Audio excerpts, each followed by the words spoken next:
ছাত্রদল নেতা শাহরিয়ার আলম সাম্য হত্যায় জড়িত আসামিদের গ্রেপ্তারে সরকারকে ৪৮ ঘন্টার আলটিমেটাম দিয়েছেন শিক্ষার্থীরা। প্রায় ১.৫ ঘন্টা শাহবাগ থানা ঘেরাওয়ের পর ছাত্রদের পক্ষ থেকে এই আলটিমেটাম দেয়া হয়। বাংলাদেশের সাধারণ ছাত্র সমাজের ব্যানারে শিক্ষার্থীরা শাহবাগ থানার সামনে অবস্থান নেন। সাম্য হত্যার সব আসামিকে অবিলম্বে গ্রেপ্তার, সুষ্ঠু বিচার ও নিরাপদ ক্যাম্পাসের দাবিতে এই কর্মসূচি পালন করা হয়।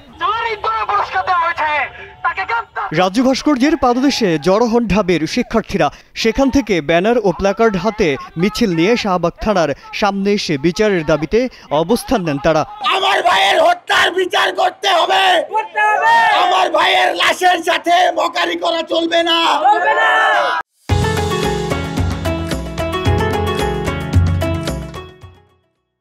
অবিলম্বে সঠিক তদন্ত সাপেক্ষে এই বিচার কার্য শুরু করতে হবে এবং শিক্ষার্থীরা যেটি বলছে এটিকে মাদক হিসেবেই চালিয়ে দেওয়ার অপচেষ্টা বন্ধ করতে হবে।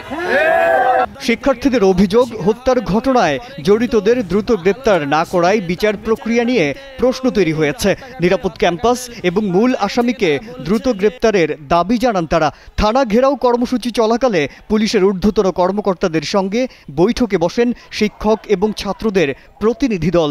বৈঠক শেষে তারা জানান ৪৮ ঘন্টার মধ্যে হত্যাকাণ্ডে জড়িতরা গ্রেপ্তার না হলে রবিবার থেকে আবারও শুরু হবে আন্দোলন। এই ক্যাম্পাস শিক্ষার্থী বান্ধব করতে হবে, ভবঘুরে এবং বহিরাগত মুক্ত করতে হবে। প্রত্যেক শিক্ষার্থী যাতে নিরাপদে নির্বিঘ্নে ক্যাম্পাসে বিচরণ করতে পারে তার নিশ্চয়তাই প্রশাসনকে দিতে হবে। ১৩ মে সোহরাওয়ার্দী উদ্যানে দুর্বৃত্তের ছুরিকাঘাতে নিহত হন ঢাকা বিশ্ববিদ্যালয়ের শিক্ষা ও গবেষণা ইনস্টিটিউটের ২০১৮-১৯ শিক্ষাবর্ষের শিক্ষার্থী শাহরিয়ার আলম সাম্য। ঢাকা বিশ্ববিদ্যালয়ের স্যার এফ রহমান হল শাখা ছাত্রদলের সাহিত্য ও প্রকাশনা সম্পাদক ছিলেন তিনি। আমার বন্ধু সেই সাম্যকে তারা হত্যা করলো, সেই সন্ত্রাসীদের জবাব দিতে হবে, না হলে আমরা কঠোরতর আন্দোলনে যাব, এটা ওয়াদা করে গেলাম আপনাদের সবার সামনে। মাজহারুল আলম, কালের কণ্ঠ।